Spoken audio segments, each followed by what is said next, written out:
संध्याकाळची वेळ झाली की मुलांना काहीतरी चटपटीत खायला हवं असतं आणि आज तर माझ्या मुलींची डिमांड होती काहीतरी चीजी खायची, म्हणून ठरवलं चला आज झटपट क्रिस्पी चीज पकोडा बनवूया. सर्वात आधी मी घेतलं 2 चमचे बेसन, त्यामध्ये 1 चमचा कॉर्नफ्लॉवर टाकलं, थोडासा ओवा टाकला, त्यानंतर मीठ, हळद, लाल तिखट आणि थोडंसं पाणी घातलं आणि छान घट्टसर असं पीठ तयार करून घेतलं. आता चीज क्यूब्स घेतले, पण नेहमीसारखे चौकोनी न ठेवता त्यांना मधोमध कट करून घेतलं आणि ट्रायंगल शेप बनवला आणि एका क्यूबचे 6 पीस बनवले.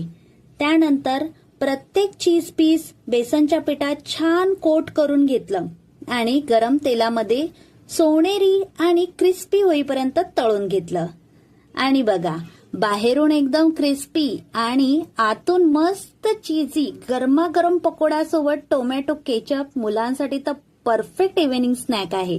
तुम्हाला ही झटपट रेसिपी आवडली तर व्हिडिओ नक्की सेव्ह करा आणि आपल्या फ्रेंड्स अँड फॅमिली सोबत शेअर करा.